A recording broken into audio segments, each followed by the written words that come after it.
It was a glowing shrine to Western culture. 32 years ago, the Soviet Union's very first McDonald's opened on Pushkin Square. Like it? You like it? Yeah. On the first day, the restaurant sold 30,000 burgers. All this hype symbolised so much more than just burgers and fries. It was a small step towards cooperation with the West. But that all came to an end when Russia invaded Ukraine. McDonald's said today it will be closing all of its restaurants in that country for good, saying its presence there was no longer tenable, nor was it consistent with McDonald's values. The end of McDonald's in Russia is just as meaningful as its beginning. The revamped American icon is under new Russian ownership. If the new burger chain is successful, it'll mean much more for Russia than a cheeseburger fix. It could be symbolic proof that Russia is capable of going it alone and making homegrown alternatives to Western brands. Because McDonald's isn't the only one to have called it quits. There are almost 1,000 brands. The Kremlin insists Russia can live without these brands. Their plans were plain to see, to forcefully crush the Russian economy. They failed.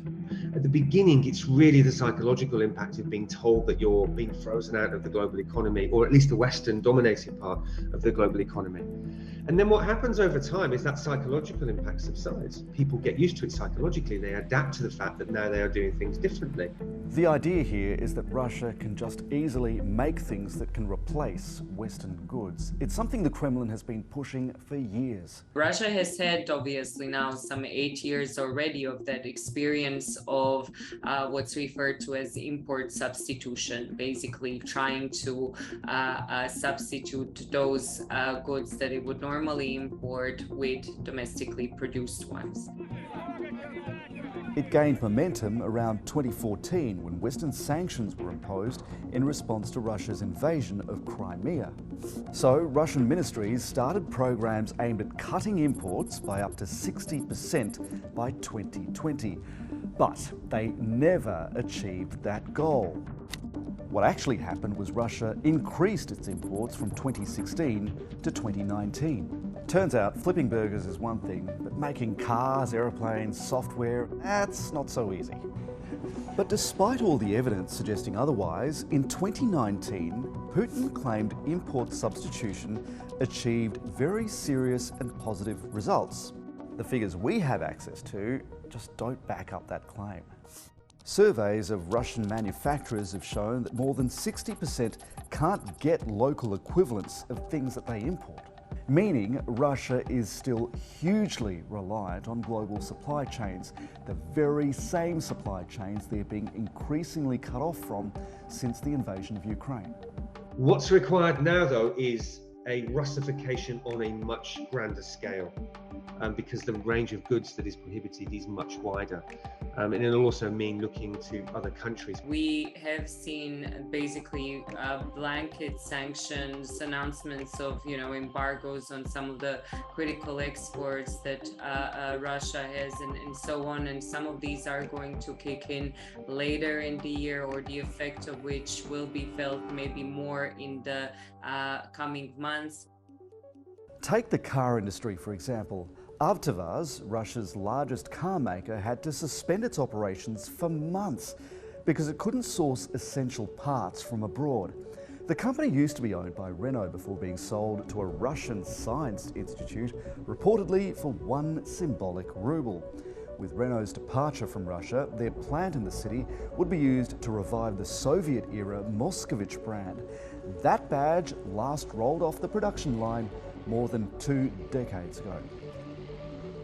And generally speaking, cars made in the Soviet Union weren't really known for their quality. This is where Russia has not been as able to fully become self-sufficient, because it has been very much still dependent on getting various parts and components for, say, domestic production of cars, for instance, which, Russia has that industry, but it's not something that would be the first choice for any sort of consumer outside of Russia. Or what about the aviation sector? The vast majority of Russia's commercial airline fleet is made up of foreign-made planes, mostly Airbus and Boeing. The low-cost airline Pobeda already had to resort to stripping its planes for parts, reducing its fleet from 41 down to 25. I think the automobile industry and the aerospace industry would have been less prepared. So we're likely, and already are seeing signs that production has been affected in those areas. Now, in terms of when will that affect Russia's industry, it depends. It depends on what reserves you had. It depends on whether or not you can source alternative supplies. This supply chain issue is turning up all over the place. One bank resorted to cutting down the length of its receipts because of a paper shortage. They announced the measure on Telegram, saying that receipt paper just doesn't exist anymore in Russia. The head of the central bank singled out the clothing manufacturing industry, saying it was running short on buttons and it might take several months to find replacements. I'd say it's next to impossible that Russia will be able to replace within itself all of these prohibited goods within even the next 5 to 10 years. That will be impossible.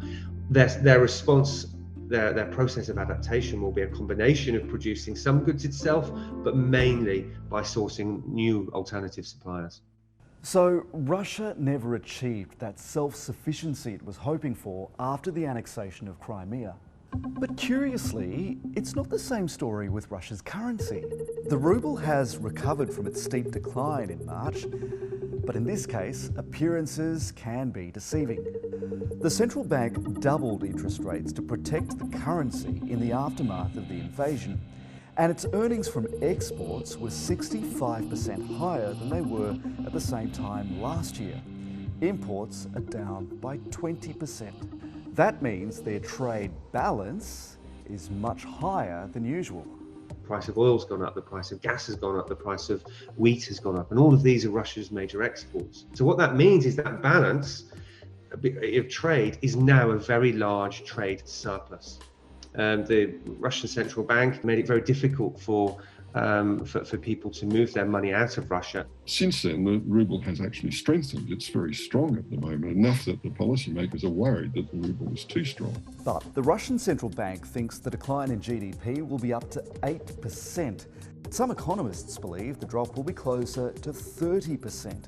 The central bank also predicted skyrocketing inflation between 14 and 17% this year. So, over the long term, it seems that Russia is in for a slow decline in its living standards. But Russia does have an ace up its sleeve: its huge reserves of oil and gas. In the first 100 days of the war in Ukraine, Russia cashed in $140 billion from exporting fossil fuels. China was the largest importer, buying more than $18 billion worth in that time, followed closely by Germany, which imported $17 billion. Germany in particular is extremely dependent on Russian fossil fuels. It is Europe's largest economy and needs Russia for about half of its gas supply.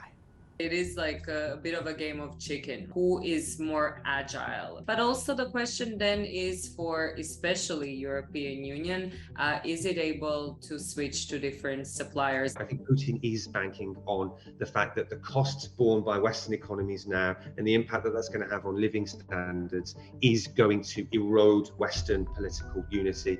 And you know how fuel prices have been skyrocketing? Well, that's been a huge windfall for Russia. To put things into perspective, Russia pocketed $958 million a day in fossil fuel revenue last year, and that amount has actually shot up to $1.3 billion a day, even though they're exporting 15% less. Resource export revenues were maintained because although Russian exports of oil and gas have declined in terms of volume, the prices are so high that they've in fact earned more money than they were before. And then there's the question of how fossil fuels get around the world. If Russia needs more markets further and further away, it'll also need more oil tankers. In April to May, almost 70% of Russia's crude oil deliveries were made on ships owned by EU, UK and Norwegian companies. They will have to undertake a very expensive process of rapid reorientation, and that will involve not just the creation of new physical infrastructure. It's likely to mean the construction or the acquisition of a fleet of oil tankers. Russia has a strategy to get around Western sanctions. It's one that it's used before. One study found that Russia turned to Chile for fish supplies in 2020, and curiously, Chile tripled its imports of Norwegian seafood at the same time. The study concluded some of the products banned for imports are still supplied to the Russian market through other countries. So again, we're seeing this reorientation of Russia's trade routes and its capital nodes. Instead of everything going through Western Europe, now things are going to go through the Middle East, through Istanbul, through Dubai, and when it comes to trade, through China.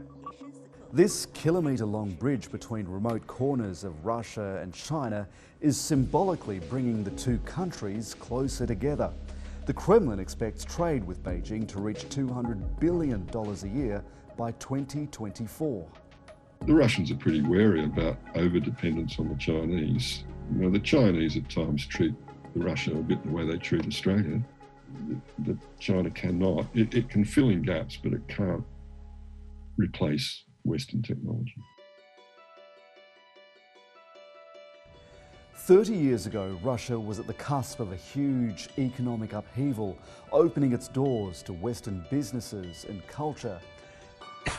Now, all signs are pointing to a prolonged conflict in Ukraine, meaning the negative impacts on the global economy will be long-term. We just need to be humble in the extent to which we can't necessarily forecast what exactly is going to happen. There are a lot of moving pieces. To weather the storm, it'll be on Russia to prove its essentials can be replicated as easily as a French fry.